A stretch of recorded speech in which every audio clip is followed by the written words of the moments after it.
நெஞ்சோடு கலந்தவளே, என் உயிரோடு உறைந்தவளே, எனக்காக பிறந்தவளே, என் உயிரே.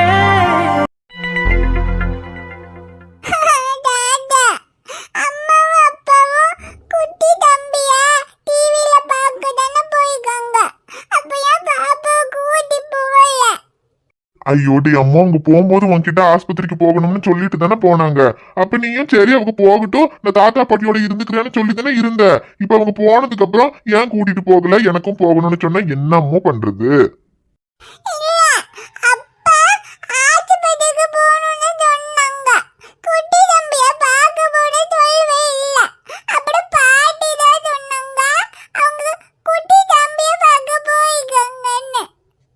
ஐயோ இல்ல இந்த பாத்தியோட வேலையா? எதையாவது அந்த பிள்ளை கிட்ட சொல்ல வேண்டியது இப்ப பிள்ளை கிடந்து அழுதுட்டு கிடக்கு. இனி அவங்க வர்ற வரைக்கும் என்னத்த சொல்லி சமாதானம் பண்ண? ஐயோ இல்லடா அம்மா, அவங்க குட்டி தம்பி எல்லாம் பார்க்க போகல, அவங்க ஆஸ்பத்திரிக்கு தான் போயிருக்காங்க. அம்மாவுக்கு உடம்பு சரியில்லைல்ல, அதனால அம்மாவுக்கு ஊசி போட போயிருக்காங்க. இப்ப வந்துருவாங்க. நீ இந்த பாலை குடிச்சிட்டு அப்புறம் உனக்கு தாத்தா எவ்வளவு பொம்மையெல்லாம் வாங்கி வச்சிருக்கேன், இன்னும் உள்ள பலூன் எல்லாம் இருக்கு, கொண்டு வந்து உனக்கு ஊசி தரேன், அதெல்லாம் வச்சு விளையாடிக்கிட்டு இப்ப அம்மாவும் அப்பாவும் வந்துருவாங்க.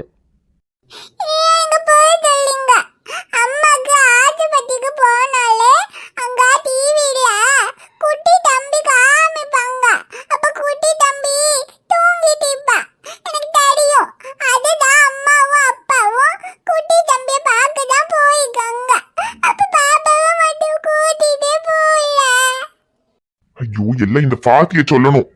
ஏ பாத்தி இங்க வா. என்னைக்கா கூப்பிட்டீங்களா? பாத்தி பிள்ளைகிட்ட என்ன சொன்ன, அது கடந்து அழுதுகிட்டு இருக்கு பாரு. ஐயோ இக்கா நான் எதுவும் சொல்லலையே. டேய் அம்மா என்னடா ஆச்சு? பாட்டி என்ன சொன்ன? நீ என்னத்துக்கு அழுதுட்டு இருக்க? பாட்டி நீங்க தான சொன்னீங்க அம்மா அப்பாவும் டிவில குட்டி தம்பி பார்க்க போயிட்டாங்கன்னு. அப்ப பாப்பாவை மட்டும் ஏன் கூட்டிட்டு போகல?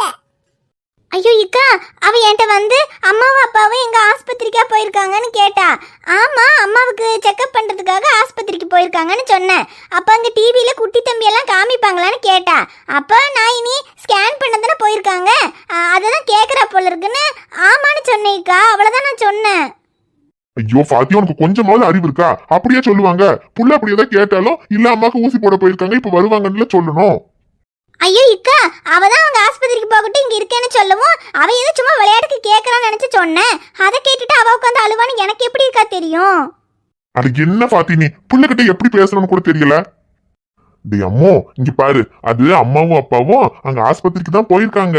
ஆனா இன்னைக்கு குட்டி தம்பி எல்லாம் ஒன்னும் பாக்கல. அங்க ஆஸ்பத்திரியில கரண்ட் இல்லையா, அதனால அங்க டிவி எல்லாம் ஓடல, குட்டி தம்பிய பார்க்க முடியாதுன்னு சொல்லிட்டாங்களாம். நாளைக்கு தான் குட்டி தம்பிய பார்க்க வர சொல்லியிருக்காங்க. அதனால அப்ப நாளைக்கு அம்மாவும் அப்பாவும் போகும்போது அம்மு குட்டியும் கூட்டிக்கிட்டு போவாங்க. போய் குட்டி தம்பி எல்லாம் பார்த்துட்டு வரலாம். சரியா?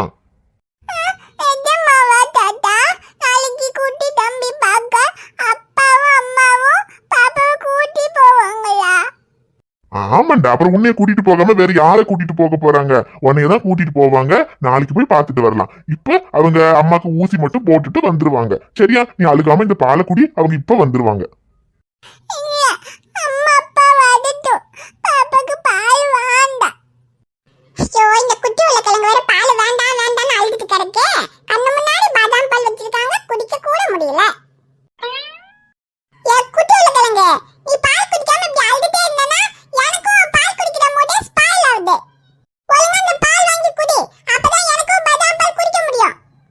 ஆமாண்டாமோ பாட்டி இப்பதான் அப்பாக்கு போன் போட்டு கேட்டேன். ஊசி மட்டும் போட்டுட்டு தான் வந்துகிட்டே இருக்கான்னு சொன்னாங்க. இப்ப வந்துருவாங்க. நீ பாலை குடிச்சாதான் நாளைக்கு போகும்போது உன்னை கூட்டிட்டு போவாங்க. அப்பதான் நீ போய் குட்டி தம்பியை பார்க்க முடியும். இந்த பாலை இப்ப குடியம்மோ. பாலை குடிச்சா நாளைக்கு போய் குட்டி தம்பி பார்க்கலாமா? ஆமாண்டாமோ, இப்ப என் அம்மா குட்டியை அழுகாம கண்ணெல்லாம் தொடச்சு நல்ல பிள்ளையா இந்த பாலை குடிச்சிட்டு இந்த பொம்மையெல்லாம் வச்சு விளையாடிக்கிட்டு இருந்தாதான் அப்பாவும் அம்மாவும் வந்து நாளைக்கு உன்னைய கூட்டிட்டு போவாங்க. சரி நாளைக்கு என்ன கூட்டி போவாங்கன்னா அப்ப பாப்பா பால் குடிக்கியா? சரி என் பேத்தி நல்ல பிள்ளை. இங்க கண்ணெல்லாம் தொடச்சிட்டு இந்த பாலை குடி. சபா ஒரு வழி அந்த குட்டியோட கிழங்கு பால் குடிக்கிறேன்னு சொல்லிச்சுப்பா. இந்த அம்மா பாலை குடி. குட்டியோட கிழங்கு அது என்னமோ தெரியல, நீ பால் குடிக்காம அழும்போது எனக்கும் ஒரு மாதிரி அழுகையா வந்துச்சு. போ இந்த ஆவாரம் புவிய அழுக வைக்க பார்த்துட்ட. சரி இது மனசு மாதிரி பால் குடிக்கிறேன்னு சொல்லியிருக்கு. இப்பவே நம்ம இந்த பாதாம் பழம் குடிச்சிடுவோம். இல்லைன்னா திரும்பியும் அழுக ஆரம்பிச்சிச்சுன்னா அப்புறம் பாதாம்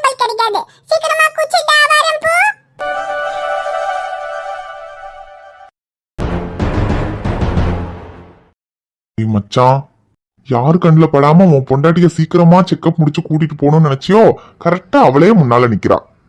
பஞ்சாயத்து உனக்கு இன்னில இருந்தே தொடங்குதுன்னு நினைக்கிறேன்டா. ஐயோடி சக்தி, நீ வேற கொஞ்சம் சும்மா இருறா. நானே அவ ஐஷு கிட்ட என்ன சொல்ல போறாளோன்னு பயந்துகிட்டு இருக்கேன். மேடம் எப்படி மேடம் இருக்கீங்க? நான் நல்லா இருக்கேன். அம்மா நீங்க யாரு? இதுக்கு முன்னாடி உங்களை இந்த ஹாஸ்பிட்டல்ல நான் பார்த்ததே இல்லையே. அது நான் புதுசாக தான் வேலைக்கு சேர்ந்திருக்கேன் மேடம். சேர்ந்து ஒரு வாரம் தான் ஆகுது. ஓ அப்படியா? சரி சரி. நான் ஹாஸ்பிட்டலுக்கு வந்து 1 மாசத்துக்கு மேலே ஆகுது.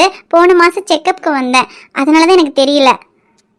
சரி மேடம். ஆனால் செல்வியத்தை உங்களை பற்றி நிறைய சொல்லியிருக்காங்க, அதான் நீங்கள் வந்ததும் உங்களை பார்க்கணுன்னு வந்தேன். அப்புறம் உங்களுக்கு ஹெல்த் பரவாயில்லையா மேடம்? அதெல்லாம் ஒன்றும் பிரச்சனை இல்லை, நான் நல்லா இருக்கேன். என்னடா மச்சான் இவ, நான் கூட ஐசு வந்தது எதையாவது கொளுத்தி போட்டு உனக்கு ஆப்பு ரெடி பண்ணுவான்னு பார்த்தா, இவ என்னடானா நல்லா இருக்கீங்களா சாப்பிட்டீங்களான்னு நலம் விசாரிச்சுக்கிட்டு இருக்கா. டேய் சக்தி, அவ எனக்கு ஆப்பு ரெடி பண்றதுல உனக்கு என்னடா அவ்வளோ ஆர்வம்? டேய் ஆர்வம்லாம் இல்லடா, அப்படியே அவ ஆப்பு ரெடி பண்ணாலும் உனக்கா சமாளிக்க தெரியாது. டேய் சமாளிக்கிறதாடா முக்கியம். ஐஷு செக்கப்க்கு வந்திருக்கா, இப்ப அவ எதாவது சொல்ல போய் ஐஷு டென்ஷன் ஆகி கோச்சுக்கிட்டு போயிருவாள்னு வேற பயமா இருக்கு. கொஞ்சம் சும்மா இருடா. மேடம் இப்போ எவ்வளோ மாசம் ஆகுது மேடம்? இப்போ 8 மாசம் ஆகுது, அதான் 8ஆம் மாசம் செக்கப்புக்காக வந்திருக்கேன். ஓ அப்படியா மேடம்? சரிங்க மேடம். அப்புறம் சாரை பத்தியும் செல்வி அக்கா நிறைய சொல்லியிருக்காங்க. சார் மாதிரி ஒரு ஹஸ்பண்ட் கிடைக்கிறதுக்கு நீங்க ரொம்ப கொடுத்து வச்சிருக்கணும் மேடம். என்னடா நடக்குதுங்க?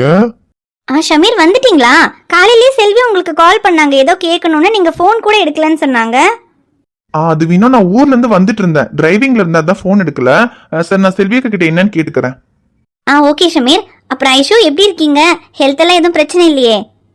எதுவும் ப்ராப்ளம் எல்லாம் இல்லை டாக்டர், நல்லா தான் இருக்கேன். சரி ஓகே. ஷமீர் கூட இருக்கும்போது என்ன ப்ராப்ளம் வந்துட போகுது? சரி ஓகே, அப்போ செக்அப் பண்ணிடலாம். அதுக்கு முன்னாடி ஒரு ஸ்கேன் பார்த்துட்டு அதுக்கப்புறம் செக்அப் பண்ணிக்கலாம். ஸ்கேன் ரூமுக்கு வரீங்களா? ஸ்கேன் பண்ணிடலாம் டாக்டர். ஷமீர் ஜூனியரை பார்க்கறதுக்கு வரீங்களா? நான் வரேன் வினோ, நீங்க ஐஷு கூட்டிட்டு போய் எல்லாம் ரெடி பண்ணுங்க, நான் வந்துடுறேன். ஓகே ஷமீர். ஐஷு வாங்க. எங்க நீங்களும் வாங்க.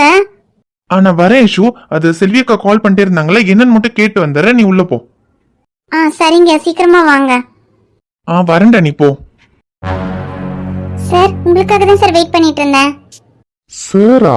இல்லைன்னா எப்பவுமே ஜோசப்னு தான் கூப்பிடுவா. ஐஷு இருக்கும்போது தான் நடிக்கிறான்னு பார்த்தா அவ போனதுக்கு அப்புறமா இதுக்கு நடிச்சுக்கிட்டு இருக்கா. என்ன சார், எப்பவுமே ஜோசப்னு கூப்பிடுவேன், இப்போ சார்னு கூப்பிடுறேன்னு பாக்குறீங்களா? நேத்து உங்களை பத்தி தெரிஞ்சுக்கலான்றதுக்காக செல்வி அக்கா கிட்ட உங்களை பத்தி கேட்டேன். அப்பதான் செல்வி அக்கா, நீங்க மேடமை எந்த அளவுக்கு லவ் பண்ணீங்க, அவங்கள கல்யாணம் பண்ணிக்கிறதுக்கு எவ்வளவு கஷ்டப்பட்டீங்க, உங்க லைஃப்ல என்னெல்லாம் நடந்துச்சுன்னு எல்லாத்தையும் சொன்னாங்க. முதல்ல என்ன மன்னிச்சிருங்க சார். நான் சொன்ன மாதிரி அமெரிக்கால என் மாமா எனக்கு விசா ரெடி பண்ணிடுவாரு. 3 மாசத்துல நான் அமெரிக்காவுக்கு போயிடுவேன். அது வரைக்கும் இங்க வேலை செய்யறேன்றதுக்காக மட்டும் நான் இங்க வரல. 3 மாசம் கழிச்சு நான் அமெரிக்காவுக்கு போகும்போது உங்களையும் என் கூட கூட்டிட்டு போகணுங்கிறதுக்காக தான் வந்தேன். என்னது? நான் என் ஜோசஃபை எந்த அளவுக்கு காதலிச்சேன்னு உங்களுக்கே நல்லா தெரியும். என் ஜோசப் இல்லைங்கிறத என்னால ஏத்துக்க முடியல. நீங்க பார்க்க என் ஜோசப் மாதிரி இருக்கிறதுனால உங்களை என் ஜோசஃபாவே ஆக்கிக்கணும்னு நினைச்சேன். எப்படியாவது உங்க மனசை மாத்தி என் கூட கூட்டிட்டு போகணுன்றதுக்காக தான் நான் இங்க வந்தேன். ஆனா நேற்று செல்வி அக்கா நீங்க மேடம் மேல வச்சிருக்கிற காதலை பத்தி சொன்னதுக்கு அப்புறம் நிச்சயமா என்னால உங்க மனசை மாத்தி மேடம் கிட்ட இருந்து பிரிச்சு கூட்டிட்டு போக முடியாதுன்னு புரிஞ்சுக்கிட்டேன். அது மட்டும் இல்ல, நானும் ஜோசப் உண்மையா தான் காதலிச்சேன். உண்மையா காதலிச்ச ஒருத்தவங்களை பிரிஞ்சா எவ்வளவு கஷ்டமா இருக்கும்னு எனக்கும் தெரியும். நான் உங்களை மேடம் கிட்ட இருந்து பிரிக்கணும்னு நினைச்சது எவ்வளவு பெரிய தப்புன்னு எனக்கு அப்பதான் புரிஞ்சுது. என்ன மன்னிச்சிருங்க சார். நான் ஏதோ ஜோசப் மேல இருக்கிற காதல்ல உங்களை ஜோசஃபாவே நினைச்சு தப்பா யோசிச்சுட்டேன். ஆனா நான் எல்லாத்தையும் புரிஞ்சுக்கிட்டேன். இதுக்கப்புறம் சத்தியமா என்னால உங்களுக்கோ உங்க லைஃபுக்கோ எந்த பிரச்சனையும் வராது. இப்ப கூட நான் சொல்றதை நீங்க நம்புவீங்களான்னு தெரியல. ஆனா இதுக்கப்புறம் இந்த ஹாஸ்பிட்டல்ல இருந்து உங்களை நான் தொல்லை பண்ண விரும்பல. ஏன்னா அன்னைக்கு என் உயிரை நீங்க காப்பாத்துனீங்க. என் உயிரை காப்பாத்துனீங்கன்ற நன்றி கூட இல்லாம உங்க வாழ்க்கையில நான் பிரச்சனை பண்ணணும்னு நினைச்சிட்டேன். அதுக்கு என்ன மன்னிச்சிருங்க சார். நீங்க என் உயிரை காப்பாத்தி எனக்கு அடைக்கலம் கொடுத்து எனக்கு எவ்வளவோ உதவி பண்ணிருக்கீங்க. அதுக்கெல்லாம் உங்களுக்கு ரொம்ப நன்றி. இதுக்கப்புறம் என்னால உங்களுக்கு எந்த பிரச்சனையும் வராது. நான் இப்பவே இந்த ஹாஸ்பிட்டலை விட்டு போயிடுறேன். எப்படியும் என் மாமா எனக்கு 3 மாசத்துல விசா ரெடி பண்ணிடுவாரு. நான் அமெரிக்காவுக்கு போயிடுவேன். அது வரைக்கும் நான் வேற எங்கேயாவது போய் இருந்துக்கிறேன். ஆனா நிச்சயமா உங்களை நான் தொல்லை பண்ண மாட்டேன் சார். நான் வரேன் சார். ஜூலி ஒரு நிமிஷம். நீ திரும்பவும் எதுக்கு இங்க வந்திருக்கன்னு எனக்கு தெரியாம எல்லாம் இல்ல. நீ என்கிட்ட பேசும்போதே உன் மனசுல என்ன இருக்குன்னு எனக்கு தெரியும். ஆனாலும் நான் உன்னை இங்க தங்க வச்சதுக்கு காரணம் நீ அந்த போட்டோவை காமிச்சு என்ன பிளாக்மெயில் பண்ணப்போ எனக்கு பிரச்சனை வந்துடும்ன்றதுக்காகலாம் நான் பயப்படல. என் பொண்டாட்டி மாசமா இருக்கா. இந்த நேரத்துல எனக்கு ஏதாவது பிரச்சனைனா அதை அவ தாங்க மாட்டா.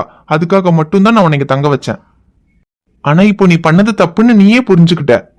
அப்புறம் எனக்கு மேல கோவம்லாம் எதுவும் இல்ல. ஏன்னா நான் ஜோசப் மாதிரி இருக்கிறதுனாலதான் நீ கொஞ்சம் கன்ஃபியூஸ் ஆயிட்ட. சரி பரவாயில்ல விடு. லைஃப்ல தப்பு பண்ணாதவங்கன்னு யாருமே கிடையாது. எல்லாருமே ஒரு சூழ்நிலையில ஏதாவது ஒரு இடத்துல நிச்சயமா தப்பு பண்ணியிருப்போம். ஆனா அந்த தப்புன்னு தெரிஞ்சதுக்கு அப்புறமும் பண்ணாம அதை புரிஞ்சுக்கிட்டு அதை மாத்தணும்னு நினைக்கிறது தான் பெரிய விஷயம். நீ புரிஞ்சுக்கிட்டு இதுக்கப்புறம் இந்த தப்பை பண்ணக்கூடாதுன்னு நினைச்சல, அதுவே போதும். ஐயோ சார், நான் சொல்றது நீங்க நம்ப மாட்டீங்களோன்னு நினைச்சேன். இல்ல ஜூலி, நான் ஒரு சைக்காலஜி படிச்ச டாக்டர். நீ சொல்றது பொய்யா இருந்திருந்தா அதை நான் ஈஸியா கண்டுபிடிச்சிருப்பேன். நீ உன் மனசுல இருந்து ஃபீல் பண்ணி தான் சொல்றேன்னு எனக்கு தெரியும். இப்போ உன் மனசுல எந்த தப்பான எண்ணமும் இல்ல. நமக்கு உதவி பண்ணவங்களுக்கு நம்ம இப்படி ஒரு பிரச்சனையை கொடுத்துட்டோமேங்கிற குற்ற உணர்ச்சி தான் இருக்கு. நீ அதை பத்தி எல்லாம் யோசிக்காத. நான் உன்னை மன்னிச்சிட்டேன். இதுக்கப்புறம் உன் மாமா உனக்கு விசா ரெடி பண்ற வரைக்கும் நீ வேற எங்கேயாவது போகணும்னு இல்ல, இந்த ஹாஸ்பிட்டல்லே கூட வேலை செய்யலாம். ரொம்ப தேங்க்ஸ் சார். இவ்வளோ ஆனதுக்கு அப்புறமும் எனக்கு திரும்பவும் உதவி பண்ணணும்னு நினைக்கிறீங்க. உங்களுக்கு நிச்சயமா என்னால எப்பவுமே எந்த பிரச்சனையும் வராது சார். எனக்கு விசா வந்ததும் நான் உடனே அமெரிக்காவுக்கு போயிருவேன் சார். சரி ஜூலி, அது வரைக்கும் நீ இங்கே வேலை செய்யலாம். போய் வேலையை பாரு. ரொம்ப நன்றி சார். டி சக்தி, இந்த ஜூலியால தானே ஏதாவது பிரச்சனை வருமானு பயந்துகிட்டே இருந்தேன். பார்த்தா அவளே எல்லாத்தையும் புரிஞ்சுக்கிட்டு திருந்தி நல்லவளாயிட்டா. இப்பதானே எனக்கு நிம்மதியா இருக்கு. சரி அது இருக்கட்டும். இப்ப எதுக்கு அந்த பிள்ளைய திரும்பவும் இங்கே வேலை செய்ய சொன்ன? டேய், அவளே பாவம் திருந்தி இதுக்கப்புறம் என்னால எந்த பிரச்சனையும் வராது, நான் இந்த ஹாஸ்பிட்டலை விட்டு போயிடுறேன்னு சொல்றா. சொன்னதும் அப்படியே நீ நம்பிட்டியா? டேய், உண்மையாவே அவ திருந்திட்டாடா சக்தி. அவ பேசும்போது எனக்கு தெரிஞ்சது அவ இதுக்கப்புறம் எந்த பிரச்சனையும் பண்ண மாட்டா. சரி பண்ணலனாலும் இப்ப எதுக்கு அவளை இங்க தங்க வச்ச அதை சொல்லு முதல்ல. டேய், அவதான் திருந்திட்டாளே, இதுக்கப்புறம் அவளால எந்த பிரச்சனையும் வராதுன்னு சொல்லிட்டா. அப்புறம் என்னடா? அப்புறம் 3 மாசத்துல விசா வந்து அவ படுக்க கிளம்பி அமெரிக்காவுக்கு போயிட போறா. அது வரைக்கும் பாவம் இருந்துட்டு போட்டோம். இவனை சந்தேகப்படவும் முடியல, சந்தேகப்படாம இருக்கவும் முடியல.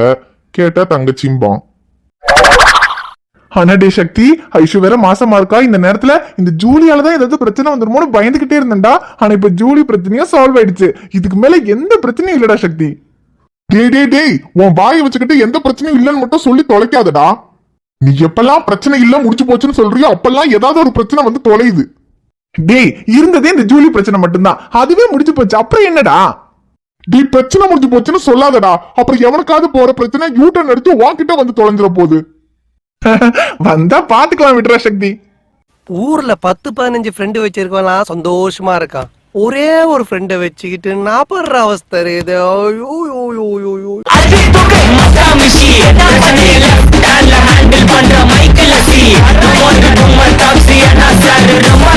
ஹாய் ஃப்ரெண்ட்ஸ், எல்லாரும் எப்படி இருக்கீங்க? நிச்சயமா நலமா இருப்பீங்கன்னு நம்புறோம். இந்த வீடியோ உங்களுக்கு பிடிச்சிருந்தா மறக்காம வீடியோவுக்கு ஒரு லைக் போடுங்க. வீடியோ பத்தின கருத்தை மறக்காம கமெண்ட்ல சொல்லுங்க. வீடியோவை உங்க ஃப்ரெண்ட்ஸுக்கும் ஃபேமிலிக்கும் ஷேர் பண்ணுங்க. சேனலை சப்ஸ்கிரைப் பண்ணாம பார்த்துட்டு இருந்தீங்கன்னா சப்ஸ்கிரைப் பண்ணிட்டு பாருங்க. பாப்பா உங்களை பார்க்க நாளைக்கு வரேன். பை.